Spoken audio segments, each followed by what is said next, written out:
Good morning again to those that are watching us on the live stream. Welcome to St. Peter the Apostle Anglican Church.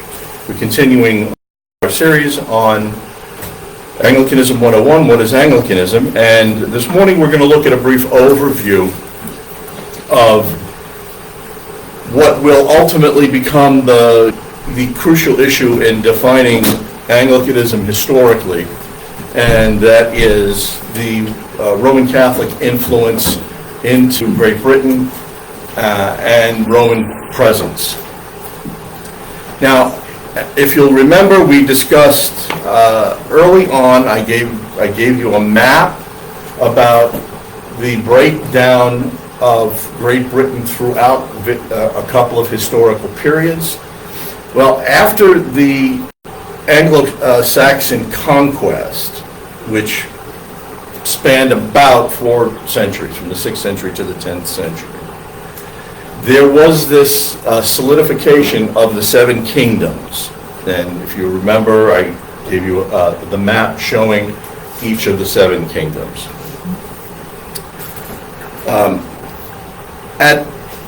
At the conclusion, and this is roughly around the 10th century, Alfred the Great ended up the ruler of Wessex. Wessex became the dominant kingdom of the 7 kingdoms. It was the most prominent. Even though he was the king of Wessex, it was still under Viking control. But this set the stage for his son, Aethelstan, and is that the proper pronunciation? Aethelstan, Aethelstan, that's how I pronounce it anyway. And he was recognized as the first king of a united England. So we're looking at roughly the 10th century before we're talking about England being a united country. In 597, we see Augustine, not St. Augustine, but Augustine, arrive in Great Britain on the Isle of the Isle of Thanet. And his arrival was by the invitation of the King of Kent at this time, and they invited him to come to Canterbury. And when he arrived in Canterbury, now remind you, we're in now the southeastern portion of Great Britain.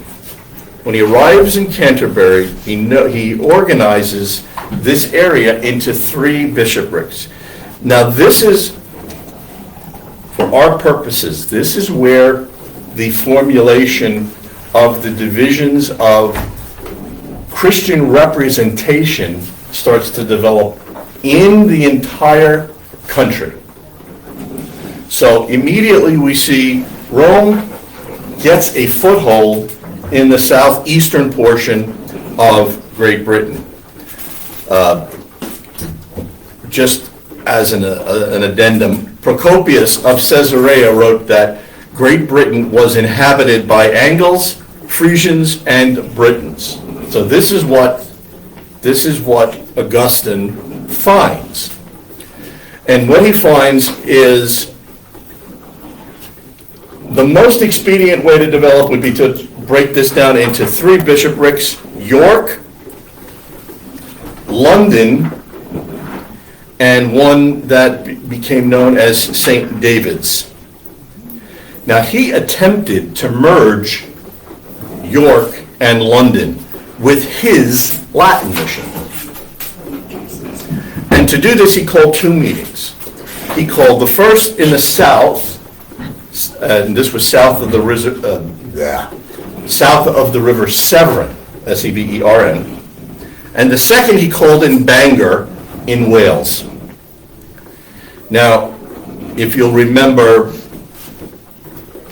I don't know if it was last week or the week prior, we talked about the 7 Celtic kingdoms. Was that last week or the week after? The week before. It was the week before, wasn't it? Yeah. We talked about the 7 Celtic kingdoms, Wales being a prominent one. So Augustine leaves his friendly confines at Canterbury, travels up to Bangor, Wales, and he meets Dynath, the abbot of Bangor. Now, if you recall when we talked about how Celts established the structure of their particular understanding of the church, abbots had a more prominent role ecclesiastically than bishops. Bishops were essentially just guys that laid hands on ordained people, and that was that. Well, Augustine shows up and does what Rome does just about any place they go, and he demanded that the 7 attending bishops from Bangor conform to Roman authority, and in Italian we have a gesture that they gave him. Let's just say Dynath respectfully declined.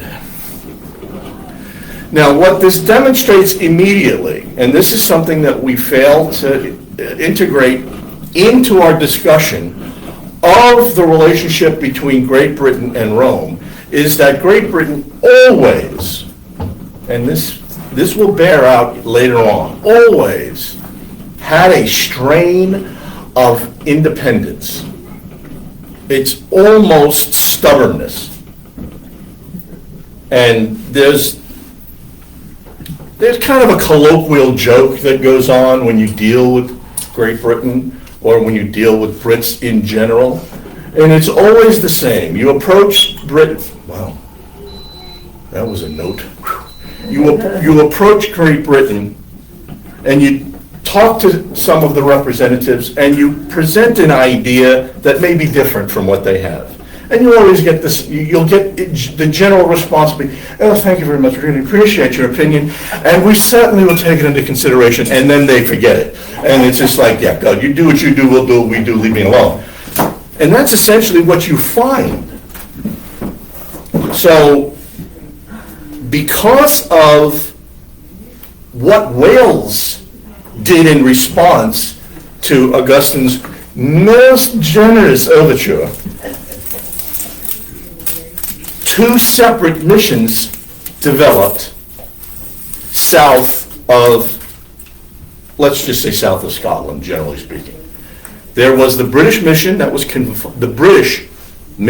confined to Wales, so in the west, and then there was the Latin mission that, for the most part, permeated the rest of England, up to and including up to the southernmost portion of Scotland.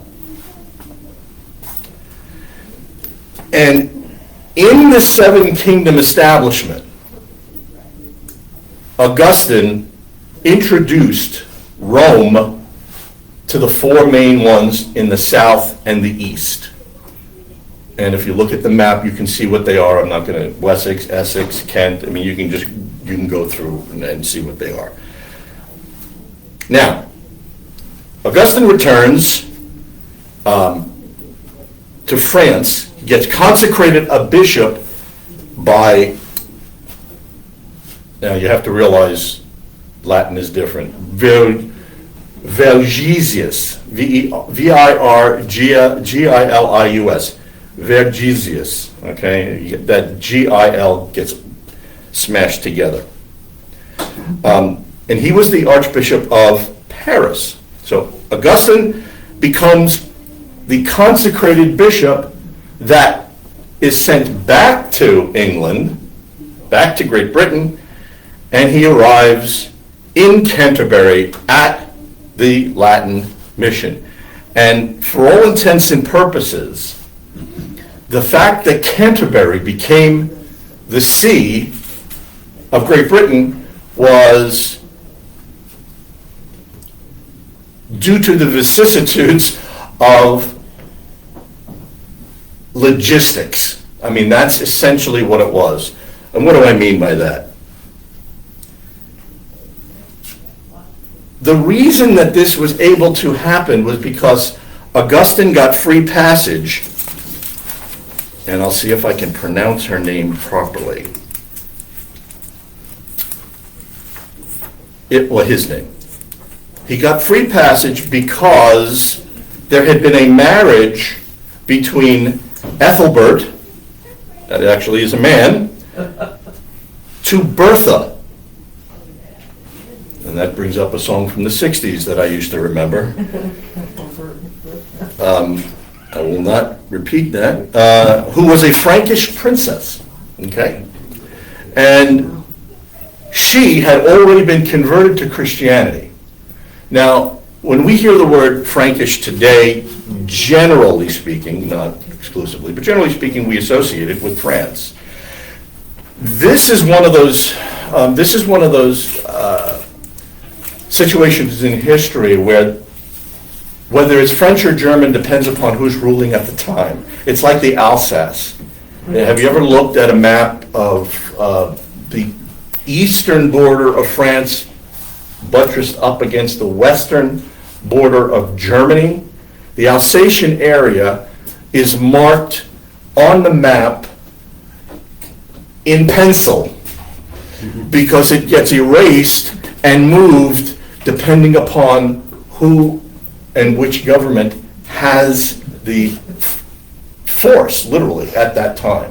When I lived in Strasbourg, which is in the Alsace, you could literally stand on the corner and have residents of Strasbourg, one in each ear, speaking either French or German.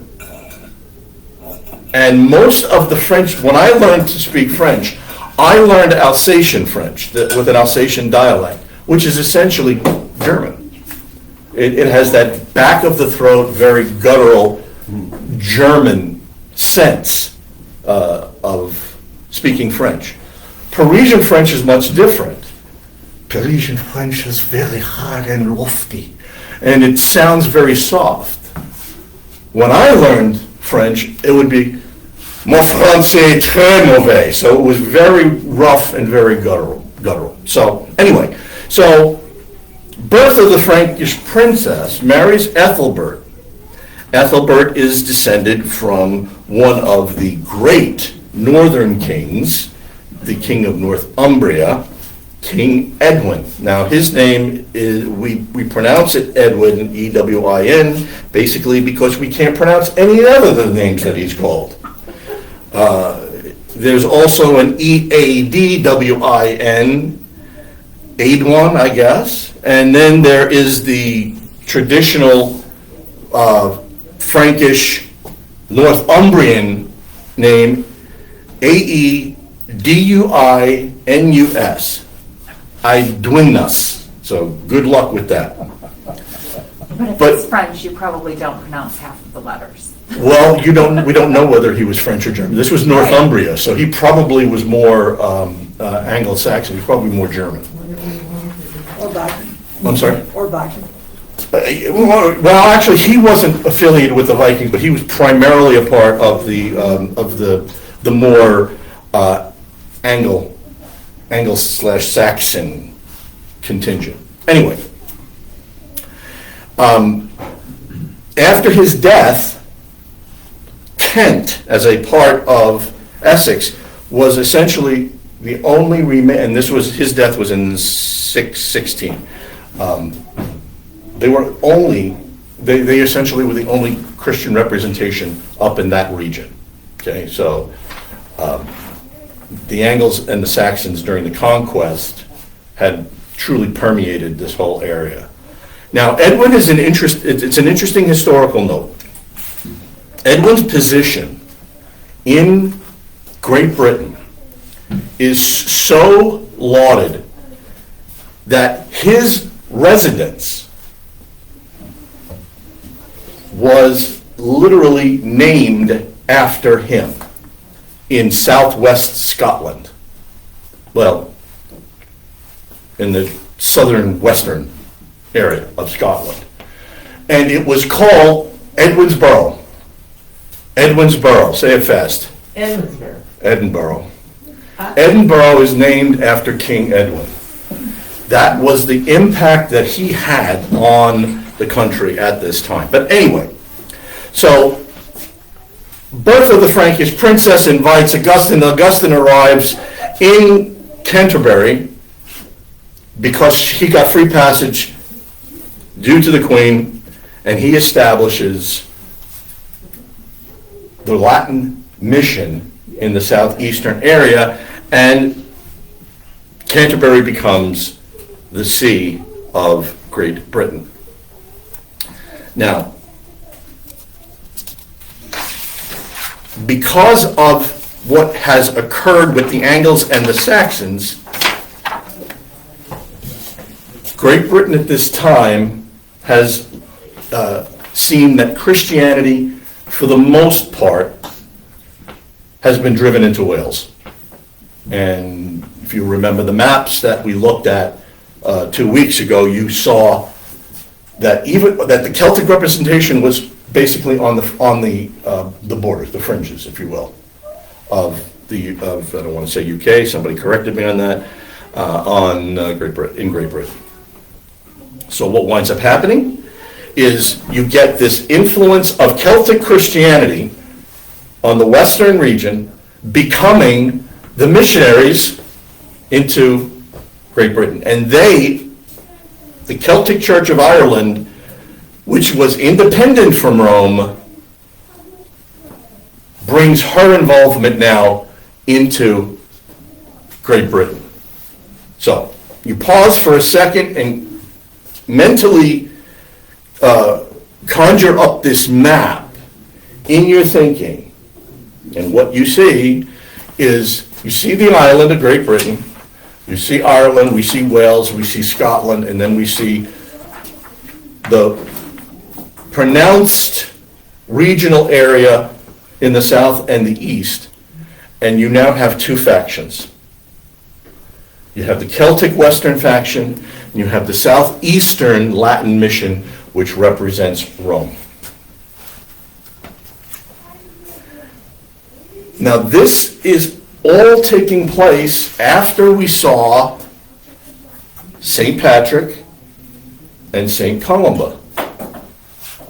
So there is a legacy that's left by these men that created a powerful movement for the Celtic Church to move into Great Britain. And in the long run, there will be a fusion. We'll get to that next week. In the long run, there's going to be a fusion which sets Great Britain apart in its expression of Christianity from other expressions of Christianity, specifically on the continent. Okay. So, in AD 635, we see Aidan, who becomes another significant figure within British history. He is a Celt from Iona, and he founds the monastery at Lindisfarne. And that's off the coast of Northumberland, which is Umbria. Now, he worked with the Saxons for about 30 years after the death of Augustine in 604. 604. And he, in this 30-year ministry, up to 634, was instrumental in converting half of Great Britain to Celtic Christianity with no connection to Rome. Now, these historical markers are significant because these are the things that are overlooked when the conversation as to what Anglicanism is forms what Anglicanism is in Great Britain. If you overlook these things and you just kind of slough them off and don't pay much attention, you fall into that, well, Anglicanism was nothing more than an expression of Roman Catholicism that got uppity. And that's not the case. So now we've got this situation, and let me see if I remember the man's name. Did I write the man's name down? There was the Synod of Whitby that was called. And I figured I didn't write his name down. Too many names on my page.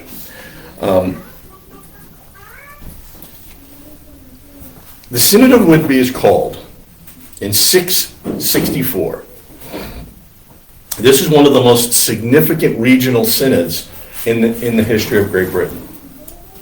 Now, the two missions, the Latin and the British, they agreed to follow certain Latin customs and Latin leadership. Now, that is one of the most significant early developments, because what does that mean? It means that episcopacy now, as understood by Rome, not understood by the Celtic abbot control of the church. Now, bishops, priests, and deacons becomes the structural organization of Great Britain. This was done with the unification that was born out of respect for Rome, but not submission to any claim of papal authority.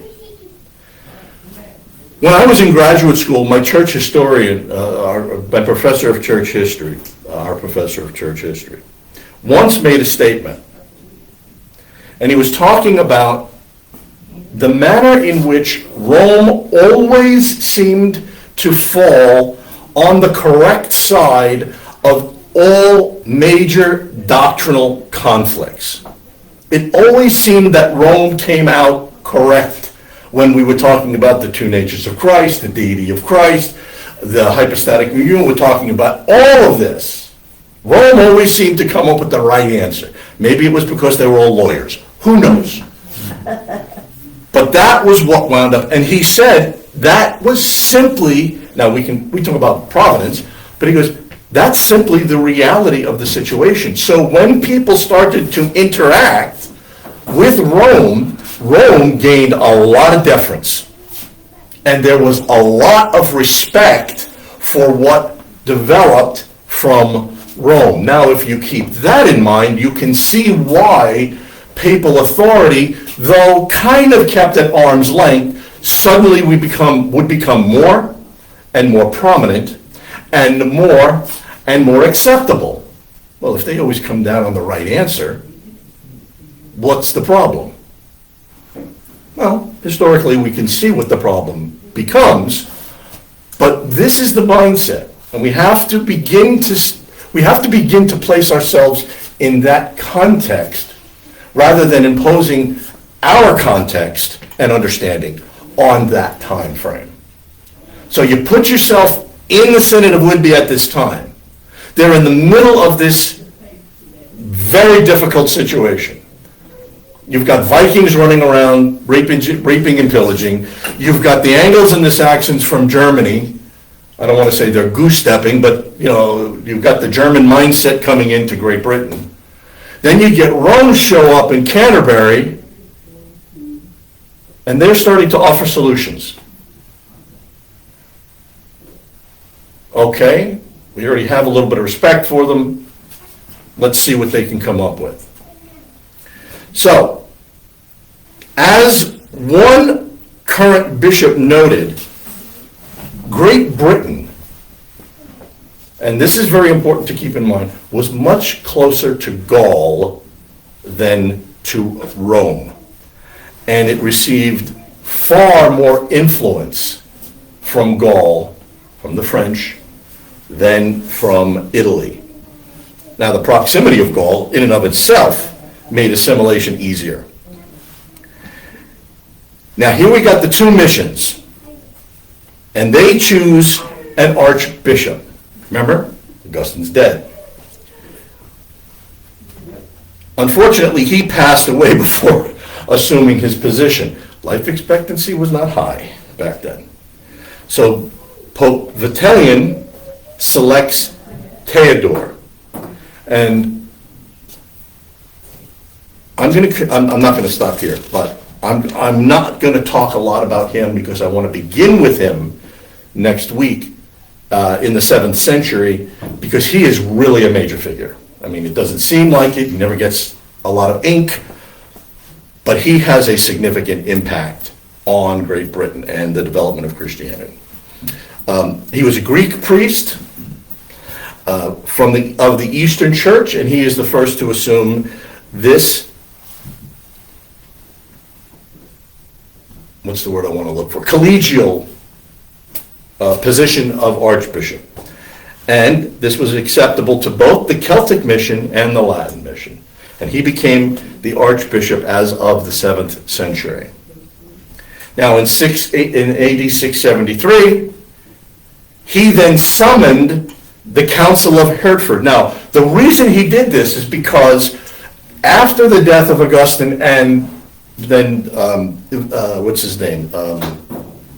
The archbishop that was proposed and then died before he could assume his position.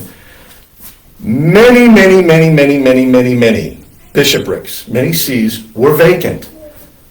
So the church in England at this time had wanted sales, wanted bishop. All right, so Theodore calls, and this little tidbit that I'm giving you now has nothing compared to what we're going to talk about next week. But he calls the Council of Hertford, and his intention was to fill all of these bishoprics. Which is what he did. He appointed 21 different bishops in the that's how many vacancies there were. That's how disorganized the church was, and how it was left untended. And he founded one of the Catholic missions 156 years prior to Egbert. So Egbert was the king that essentially set the stage for Erastianism. The state rules the church. And this happened before. So the church actually preceded the state in organizational structure, power, and influence. Now, when we understand Anglicanism, both in general and at this time, it's critically imperative to understand that the divided nature of Great Britain, let me pause. It's critical to understand the divided nature of Great Britain, with the West, the South, and then whatever the Picts were doing up in Scotland. And that these 7 kingdoms were 7 kingdoms. And even though you have, one guy ruling for a short period of time, another guy ruling, they still had their own identity. And that a uniformity of a theological system, for instance, Rome, though it may have been forced on Great Britain, was never ultimately accepted as their ethos or their ideology. There was always, and if you have ever been there, if you've ever engaged in discussion with a Brit, you can see there's always the streak of independence. It is no wonder when you jump ahead 1,100 years that the American colonies pushed for independence. They were being British. That's what they were doing. So they never, ever really acknowledged any subordination to the Roman Church or to the Roman Pontiff. They had conducted all ecclesiastical government according to their own synods and their own councils. The Saxons, however, received their religion from Roman monks. Now remember, we're talking main body, eastern section, southeastern section. So the Anglo-Saxon conquest really took hold here. And they were taught at the same time profound reverence for the Roman See, and were naturally then led to regard it as their religion and the capital of their religion. Rome became their capital.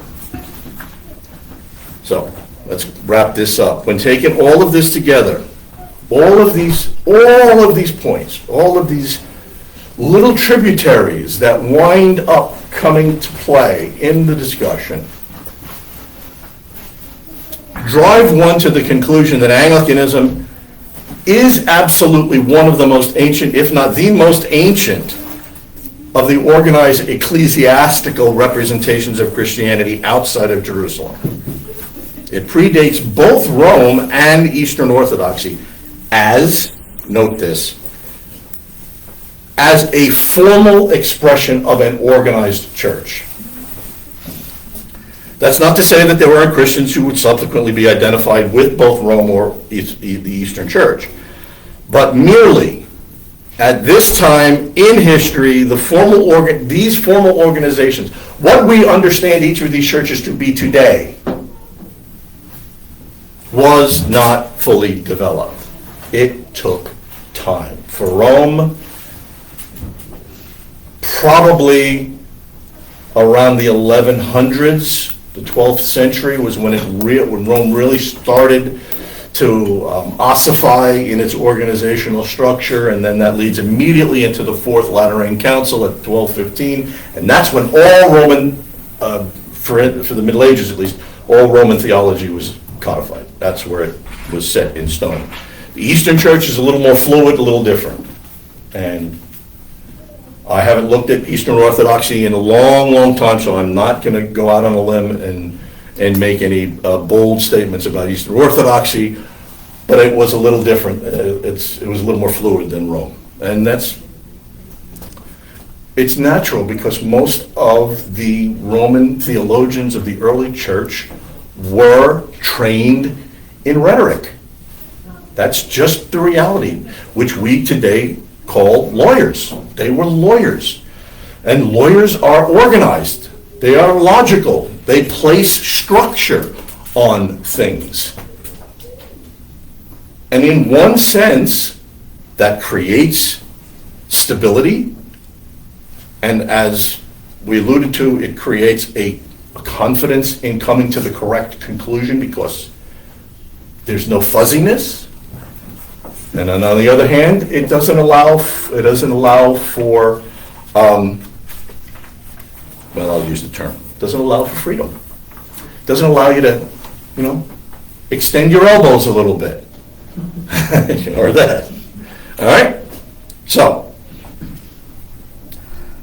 even if we look at Anglicanism, even if we look at it in this time period as not fully, completely organized, we absolutely have every right to predate Rome and say Anglicanism exists within antiquity. Now, next week we'll talk about Theodore and his influence, and then we're gonna jump like hundreds of years because it's the Middle Ages, and at that point the simplest presentation is, yep, Rome, because they're on the scene. And then we'll get into discussing the precursors to the Reformation. Okay, got 5 minutes. Questions? No questions? Okay.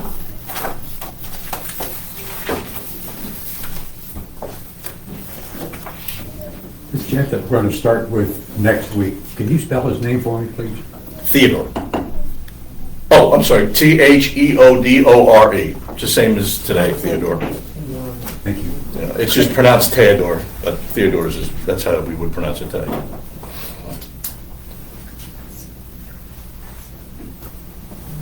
So was Augustine in England when Aidan was founding Lindisfarne, or was that predated? Augustine would have probably, well, he arrives in 596 and he dies in 604. Okay. So he's probably dead about 10 years prior to Aidan. Maybe 12 years.